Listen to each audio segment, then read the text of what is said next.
Односите меѓу Македонија и Куба се многу формални, но постојат области со огромен потенцијал за соработка. Смета нерезидентниот амбасадор на Куба во земјава Педро Пабло Сан Хорхе. Во интервју за македонската телевизија тој вели дека главни пречки за поблиски релации е оддалеченоста меѓу двете земји. Деновиве во Скопје тој ги предаде акредитивните писма до претседателот Иванов и иницираше серија билатерални договори. Со него разговараше Душко Арсовски.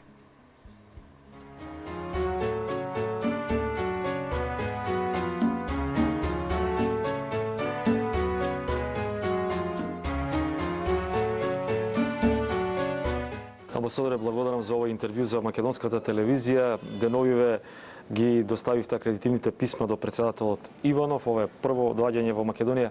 Како се чувствувате, како ја доживувате земјата? Really it's a pleasure to give this my first interview to the Macedonian National Television. As you already said, I arrived from... Благодарам. Се радувам на ова моје прво интервју за македонската телевизија.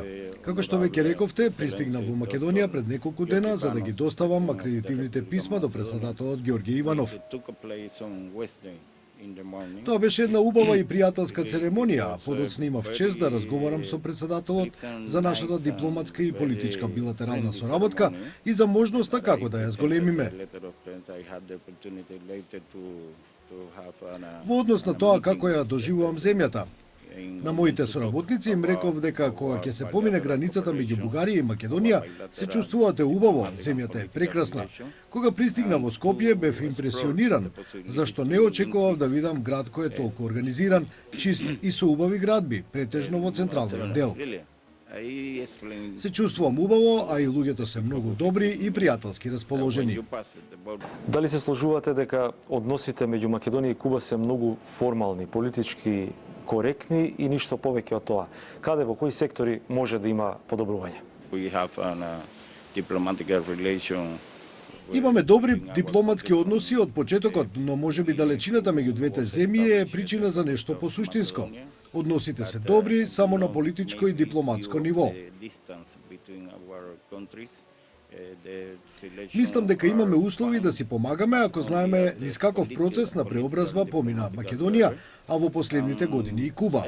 Имаме можност да ги подобриме односите во различни сектори. Разговарав со неколку представници на македонската влада и доставив конкретни предлози за да ги унапредиме односите. Например, на Министерството за надворешни работи му предложив да подпишеме билатерален договор за политички консултации. Ова ќе им овозможи на представниците на двете држави да патуваат во Хавана и во Скопје и да работат на билатералните односи, особено во некои сектори. Например, образованието, да подпишеме договор за размена на студенти и професори за научна работа, да донесеме кубански професори да предаваат шпански јазик во Македонија и обратно, македонски професори да предаваат македонски јазик во Хавана.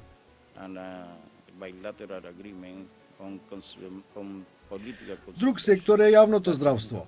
Може би знаете дека ние го имаме развиено овој систем кој е добро познат низ светот. Во моментов имаме над 60.000 доктори кои работат во повеќе од 100 држави. Например, имаме 10.000 во Бразил, дури и на некои пацифички острови. Имав средба со вашиот министер за здравство и му дадовме конкретен предлог да ја подобриме соработката во овој сектор. Има и друга област, тоа е културата. Македонија има познато културно наследство, а и Куба исто така. Во последните години многу кубански музичари настапиле во Македонија. Разговарав и со вашата министерка за култура за подпишување на билатерален договор и очекувам македонската културна делегација да ја посети Куба до крајот на годинава.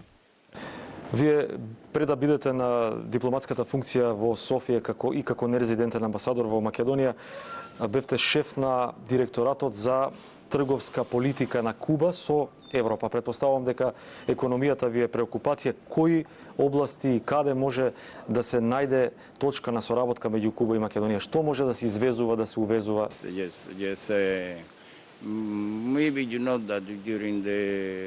Да. Може би знаете дека во времето на поранешна Југославија имавме цврсти односи, имавме голема трговска соработка. Во моментов, ако ја земеме предвид големата трансформација која се случува на Куба, особено со отворањето на економијата, промоцијата на привлекување странски инвестиции, мислам дека имаме што да им понудиме на македонските бизнисмени за да работиме заедно. Многу е конкретна нашата идеја во блиска иднина овде да направиме презентација на бизнис можностите на нашата земја. Во наредните месеци се очекува да ги завршиме преговорите за трговска и политичка соработка со Европската Унија, во кога Македонија ќе стане членка, се надевам за 2-3 години, и тоа може да ја унапреди билатералната соработка. Во тој контекст може да се погледнат и односите меѓу Куба и Соединетите Американски држави, кои што скоро, да речеме, се нормализира со воспоставувањето, повторното воспоставување на дипломатските односи меѓу двете држави. Очекувате ли промена после овој, би рекли, историски чекор? На 20 јули ние отворивме амбасадата во Вашингтон, а на 14 август тие ја отворија во Хавана. Ова е значаен чекор меѓу нашите земји за да се почнат преговори за нормализација на односите.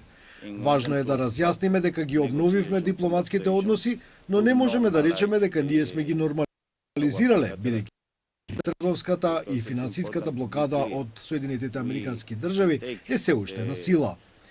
Тоа е главна пречка за развој на нашата земја, особено што тој закон се одразува и на други држави кои сакаат да соработуваат со нас. Ова е важно да се отстрани за да можеме да зборуваме за нормализација на односите. Во Обединетите нации ќе доставиме резолуција со која ќе бараме поддршка од земјите членки да заврши блокадата. Во последната година Македонија ја поддржуваше Куба во овој дел од надворешната политика. Во изминатата година имавме соработка со американски компании, но неформално. Тие можеа да извезуваат на Куба, но ние не можевме на американскиот пазар. Тоа е трговија само во еден правец. Затоа ја доставуваме резолуцијата за да ги поттикнеме билатералните односи. Повеќето западни држави очекуваат промена на системот во Куба по воспоставувањето, повторното воспоставување на дипломатските односи меѓу Хавана и Вашингтон. Дали ќе се случи промена на системот таму? For me, of course, I think that it's not possible because Од моја гледна точка тоа не е возможно. За време на годините револуција ние воспоставивме односи со многу западни држави и неколку членки на Европската Унија. Например, меѓу нашите најголеми трговски партнери се 7 членки на Унијата, но исто така имаме и добри односи и со други држави низ светот. Не мислам дека повторното воспоставување дипломатски односи со Вашингтон ќе доведе до промена на нашиот економски систем, нашето општество. Многу сме јасни што правиме. Нашата влада има јасна стратегија за развој и за добросостојбата на нашата земја. Тоа е најголемата цел кон која се движиме во моментов. Исто така и луѓето на Куба се на чисто дека мораме да работиме заедно. Ние сме отворена економија и зависиме од нашата трговска размена со странство. Но не очекувам некоја голема промена по воспоставувањето на односите со Соединетите Американски држави. Тие се комплексни. Ние во текот на преговорите не зборуваме само за трговската блокада, туку и за враќање во наше владение на територијата на Гуантанамо. Знаете дека тие имаат поморска база во Гуантанамо, спротивно на волјата на кубанскиот народ. И за крај, она што веројатно многу ги интересира, многу ме ги интересира, тоа е туризмот. Куба во Македонија е позната како екзотична земја. Дали очекувате зголемен број на туристи, дали се работи нешто на тој план?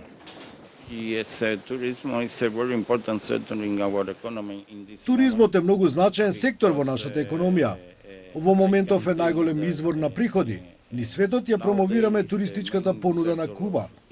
Минатата година имавме повеќе од 3 милиони туристи и очекувам годинава бројките да ги надминеме ако се земе предвид колку гости ја посетија земјата во првите 6 месеци. Кога ќе се отстрани блокадата, ќе има можност и американците повеќе да патуваат на Куба без никакви ограничувања. Инаку во право сте, веќе има раздвижување. Лани имавме зголемен број американски туристи, многу компании и синџири на хотели чекаат да се отстрани блокадата за да почнат разговори со наши компании за соработка во овој сектор. Амбасадоре, ви благодарам за ова интервју за македонската телевизија. Thank you.